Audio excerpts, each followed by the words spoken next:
Today, Mr. Speaker, allow me to talk about something that is really pertinent to me, Mr. Speaker. Something that is going to help the great people of Homa Bay, Mr. Speaker. Mr. Speaker, as a Cosmo Mentis Homo sapien from Homa Bay, I want to take this opportunity, Mr. Speaker, to say that Homa Bay people are blessed. Homa Bay people are blessed in the city. They are blessed in the land. They are blessed in their downsetting. They are blessed in their uprising, Mr. Speaker. They are blessed going in. They are blessed going out, Mr. Speaker. Therefore, Mr. Speaker, I want to say that those guys who are maligning the names of our leaders from Homa Bay, especially our pastor Ezekiel, should stop henceforth, Mr. Speaker. Mr. Speaker, I want to say, as a monumental connoisseur, Mr. Speaker, I want to verbalize and enunciate my undoubted connoisseur as we both Natal in these gravatas innuendos, Mr. Speaker. Mr. Speaker, let me say this, Mr. Speaker. Mr. Speaker, let me say this. For donkey years and month of Sundays, Mr. Speaker, we have elected poor choices of leaders. And we need to make the right choice now. We have selected plethora leaders. Leaders who have galvanized our economy, leaders who have helped the government to galvanize our economy and make it noteworthy to live in Kenya, Mr. Speaker, sir. Mr. Speaker, I want to say this, Mr. Speaker, to William Samoei Ruto, whenever he is today. Mr. William Samoei Ruto, you are the president of this country, and you are supposed to work for the great people of this country. Mr. William Ruto, this is not the time for Tito Tato.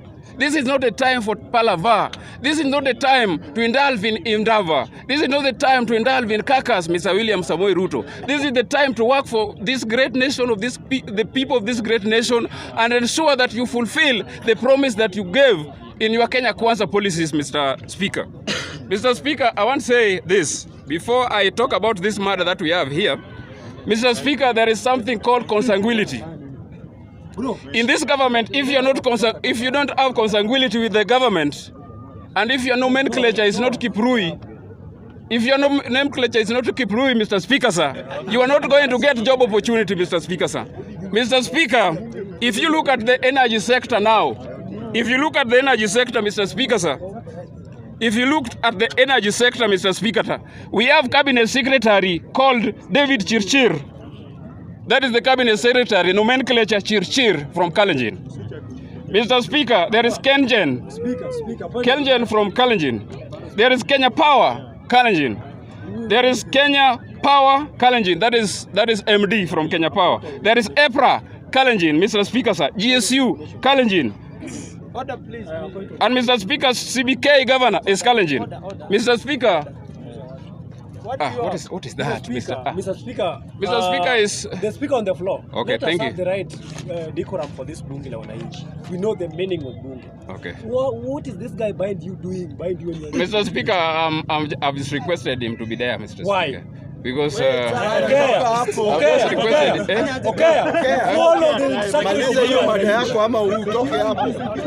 Mr. Speaker, we need to have some security for Mr. Kimbi. He's harassing the media. He's harassing me. What is wrong with you? What is wrong with you? Okay, sawa, Mr. Speaker. He's out now. He's out. He's out. Paul imetosa. Mr. Speaker, but you can allow Dennis Wanjala to be there. It's okay, don't try us. Okay.